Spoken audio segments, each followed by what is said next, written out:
अस्मद्गुरुपरम्परेभ्यो नमः. ஸ்ரீமதே ராமானுஜாய நமஹ. இன்றைய மினி பைட்ஸில் நம்ம பார்க்க போகிறது ஸ்ரீ சடாரி. நம்ம பெருமாள் கோயில்களில் பெருமாளை சேவிக்க போனோம்னா பெருமாளுடைய தீர்த்தம், திருவாராதன பிரசாதம், அந்த தீர்த்தம் வாங்கினதுக்கப்புறமா சடாரின்னு ஒன்று வைப்பா. அந்த சடாரினா என்ன, அந்த பேர் அதுக்கு என்ன, எதனால் ஏற்பட்டதுன்றதை பார்ப்போம். இந்த சடாரி அப்படின்றது என்னென்னா எம்பெருமானுடைய திருவடி. ஒரு கோபுரம், அந்த கோபுரத்தை பீட்டம்னு வச்சுக்கலாம். பீட்டத்துக்கு மேலே எம்பெருமானுடைய திருவடி, அதை நம்ம தலையில் சேர்ப்பா. அது அனுகிரகம், பெருமானுடைய திருவடி அனுகிரகம். இப்போ நம்ம நெத்தியில் திருமணம் இட்டுருக்கோம். இந்த திருமணம் வேறு ஒன்றும் இல்லை, எம்பெருமானுடைய திருவடியை தலையில் வச்சுட்டுருக்கோம். எம்பெருமானுடைய இந்த பாதம் தலையில் நம்ம சேர்க்குறோம். அந்த வடிவத்தை அப்படியே போட்டுருக்கோம்.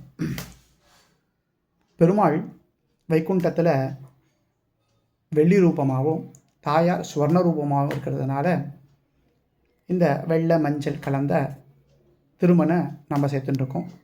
இந்த மஞ்சளுக்கு ஸ்ரீசூர்ணம்னு பேர். ஸ்ரீனுடைய பொடி, சூர்ணம்னா பொடின்னு அர்த்தம். அந்த பொடி எட்டிக்கிறது. இப்போது இதே திருவடியை தான் கோவில்களில் நம்ம தலையில் சேர்க்குறா. எம்பெருமானுடைய அனுகிரகம் அது. இதுக்கு சடகோபம்னு பேர். இந்த சடகோபம்ன்றது தான் பின்னால் சடாரி அப்படின்னு ஆச்சு. சடகோபம் அப்படின்னா என்ன அப்படின்னா, நம்மாழ்வாருடைய பேர் சடகோபன். அவருக்கு அந்த நாமம் எதனால் ஏற்பட்டது அப்படின்னா, பொதுவாக இந்த குழந்தை பிறக்கும்போது என்ன பண்ணுவான்னா, அந்த கர்ப்பத்துலேருந்து வெளில வருது. வெளில வந்தோடனே இந்த குழந்தை அழும். ஏன் அழுன்னா, இந்த உலகத்தில் இருக்கக்கூடிய அந்த காற்று அது மேலே படுறது, அது பட்டம் மாற்றுறதுனால அதனால் முடியல, அதனால் அது அழ ஆரம்பிக்கிறது. ஆனால் நம்மாழ்வார் அழலை. எதனால் அப்படின்னா, இந்த காற்று இருக்கு இல்லையா, இந்த காற்று அவரை தாக்கலை. அந்த தாக்காததுனால அவர் அழலை. இந்த காற்றுக்கு சட்டம்னு பேர். இந்த சட்டம் தாக்காததுனால இவர் சடகோபன் அப்படின்னு.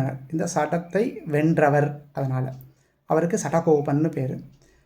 இப்போ இந்த திருவடி, எம்பெருமானுடைய திருவடி இருக்கு இல்லையா கோவில்களில், இதுக்கு சடகோபம்னு பேர். இந்த சடகோபன் இருக்கக்கூடிய இடம் இல்லைன்னா ஸ்தலம் எதுன்னு வச்சுக்கோங்க, அது இருக்கக்கூடிய இடம், அதுக்கு சடகோபம்னு பேர். எம்பெருமானுடைய திருவடி, எம்பெருமானுடைய திருவடினாலே அது நம்மாழ்வார்னு அர்த்தம். அதனால் அதை நம்ம தலையில் ஏற்றுக்கிறோம். எம்பெருமானுடைய திருவடியை, அதாவது நம்மாழ்வாரை ஏற்றுக்கிறோம்ன்றது. இது சடாரின்னு பேர். அதனால் கோவில்களில், முக்கியமாக பெருமாள் கோவில்களில் இந்த சடாரின்றது ரொம்ப விசேஷமானது. தீர்த்தம் சடாரின்றது விசேஷமானது. அவசியம் எல்லாரும் இந்த எம்பெருமானுடைய திருவடியை அவா சிரசில் ஏற்றுண்டு அனுகிரகம் பெற வேண்டும் என்று வேண்டிக்கிறேன். ஸ்ரீமன் நாராயணா.